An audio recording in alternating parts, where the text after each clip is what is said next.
नमस्कार विद्यार्थी मित्रांनो, आज आपण तिसरा पाठ पाहणार आहोत. कीर्ती कठियाचा दृष्टांत. कीर्ती म्हणजे प्रसिद्ध, कठिया म्हणजे पुजारी, दृष्टांत म्हणजे दाखला. लेखक माइन भट यांचा परिचय. मराठीतील पहिले चरित्रकार, मानवों पंथाचे प्रवर्तक, महात्मा चक्रधरांचे निष्ठावान अनुयायी. चक्रधरांच्या उत्तरापंथ प्रणयानंतर नागदेवाचार्यांच्या सहकार्याने अनुयायांकडून चक्रधरांच्या आठवणींचे परिश्रमपूर्वक संकलन करून लीळाचरित्र हा मराठीतील पहिला चरित्रग्रंथ लिहिला. नंतर गोविंद प्रभू चरित्र ही लिहिले. मानवों पंथाचे तत्त्वज्ञान, तत्कालीन सामाजिक सांस्कृतिक परिस्थिती, भाषा व समाज जीवन यांच्या अभ्यासाच्या दृष्टीने लीळाचरित्र हा अत्यंत महत्त्वाचा ग्रंथ आहे. प्रस्तुत पाठात कोणताही जीव विकारापासून वेगळा राहत नाही हे स्पष्ट करण्यासाठी प्रस्तुत लीळेत चक्रधर स्वामींनी कीर्ती कठियाचा दृष्टांत सांगितलेला आहे. प्रत्येक जीव विकारांच्या जाळ्यात अडकलेला असतो. विकारांपासून कोणीही दूर नाही. आपण अनेकदा केवळ वाईट विकार वासनांनाच या बाबतीत गृहीत धरतो. कोणत्याही कार्याचा आणि व्रतस्थपणाचा अहंकार बाळगणे हा सुद्धा विकारच आहे. चांगल्या गोष्टीचा गर्व बाळगणे हा सुद्धा विकारच आहे, अशी स्वामींची शिकवण होती. प्रस्तुत लीळेतून लेखकांनी हे पटवून दिलेले आहे. आता आपण प्रत्यक्ष पाठाला सुरुवात करूया. डोमग्रामी गोसावियांच्या ठाई उदयाचे मातीकाम होत होते. डोमग्रामी हे एका गावाचे नाव आहे. त्या गावात चक्रधर स्वामीकडे सूर्य उगवण्याच्या आधी अगदी सकाळी सकाळी मातीकाम होत होते. डोम गाव हे तालुका नेवासे, जिल्हा अहमदनगर या ठिकाणी आहे. त्याला सध्या कमालपूर असे म्हणतात. चक्रधर स्वामींचे वास्तव्य डोमगावी असताना ही प्रस्तुत लीळा घडलेली आहे. गोदावरी नदीच्या काठावर असणाऱ्या या गावात एक दिवस सकाळची विधी आटोपल्यानंतर चक्रधर स्वामींच्या ठिकाणी त्यांच्या परिवारातील भक्तजण माती काम करत बसले होते. ते सी बाजत होते. सी म्हणजे थंडी, बाजत म्हणजे वाजणे. हिवाळ्याचे दिवस आणि त्यामुळे खूप थंडी वाजत होती. तेने भक्तजनासी व्यापार होवे ना. तेने तेव्हा व्यापार काम होवे ना, करता येना. त्या सर्व भक्तांना थंडीमुळे काम होत नव्हते. भट व्यापार करू लागले. आणि भट नागदेवाचार्य काम करू लागले. त्यावेळी चक्रधर स्वामींना आश्चर्य वाटले. नाथोबाय म्हणितले. नाथोबाय चक्रधर स्वामींचे दुसरे शिष्य म्हणाले. नाथोबा म्हणाले, नागदेया तू कैसा काय हिवसी ना. नागदेवा कैसा कशी, हिवसी थंडी, ना नाही. हे नागदेवा तुला थंडी कशी वाजत नाही. तव भटी म्हणितले. तव तेव्हा भट नागदेवाचार्य. तेव्हा नागदेवाचार्य म्हणाले, आम्ही वैरागी काहीसी हिवू.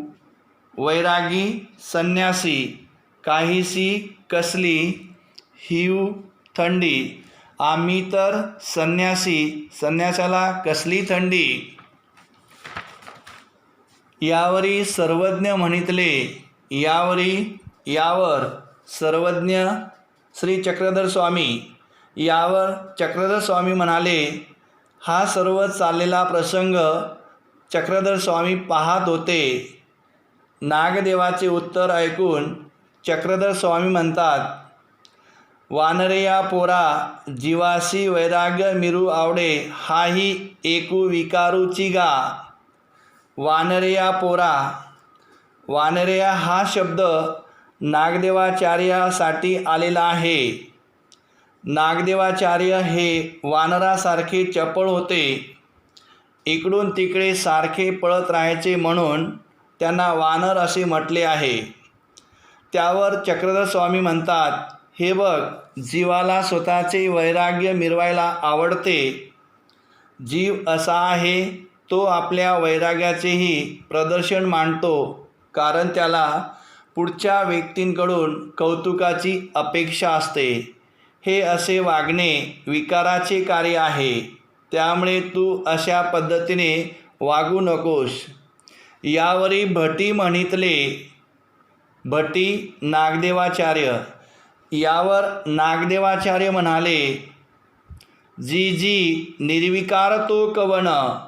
जी जी बरं बरं, निर्विकार विकार नसलेला. कवन कोण. बरोबर, ठीक आहे. ज्याला विकार नाही असा कोणी आहे का. सर्वज्ञ म्हणितले. सर्वज्ञ चक्रधर स्वामी. त्यावर चक्रधर स्वामी म्हणाले, वानरया पोर जीव विकारा वेगळा केवेळाही झालाची नाही. मा तू काही वेगळा अससी. वानरया पोर नागदेवाचार्य. केवेळाही कधीही. झालाची झालाच. मा मग. अससी अससील. हे नागदेवाचार्य, या संसारामध्ये कोणताही जीव विकारा वेगळा होत नाही. मग तू कसा वेगळा असशील. तू त्यापैकीच एक आहे. हो काजी म्हणजे बरं बरं. त्यावर नागदेवाचार्य म्हणाले, बरं बरं. यावरी गोसावी कीर्ती कठियाचा दृष्टांत निरोपिला. यावर चक्रधर स्वामींनी कीर्ती कठियाचा दृष्टांत सांगितलेला आहे. कव्हनी एकू कठिया असे. कोणी एक पुजारी होता. तो भोगस्थानाची शुश्रूषा करी. झाडी सडा संमार्जन करी. तो भोगस्थानाची नैवेद्याच्या जागेची देखभाल करीत असे. साफसफाई करीत असे. सडा संमार्जन करीत असे. जमीन सारून रांगोळी काढीत असे. ते देखुनी गावीचे म्हणती. ते पाहून गावकरी म्हणू लागले, कठिये हो निके करत असा, बरवे करीत असा. गुरुवांनो, तुम्ही खूप नेटके करीत आहात, छान करीत आहात. ते ऐकून तो पुजारी स्तुतीने खुश झाला आणि रोजच्या रोज अधिकाधिक चांगले काम करू लागला. ते ऐकून दिसवडी हात हात चढवी. हे सगळं ऐकून तो पुजारी दररोजच्या दररोज अधिकाधिक चांगले काम करू लागला. तयासी देवता आपले फळ नेदी. परंतु देवता त्याला कोणतेही फळ देत नाही. त्याला फक्त कीर्ती मिळाली. तयासी कीर्तितेची फळ झाले. त्याला फक्त कीर्ती मिळाली म्हणजे त्याला कीर्ती हेच फळ मिळाले, अन्य काही नाही. यावरून असे दिसून येते की लोक आपल्या प्रसिद्धीसाठी आपल्या कामाचे प्रदर्शन करताना आढळतात, परंतु यातून त्यांचे ध्येय सिद्ध न होता फक्त त्यांना कीर्तीतेच फळ मिळते. या ठिकाणी हा पाठ संपलेला आहे. धन्यवाद.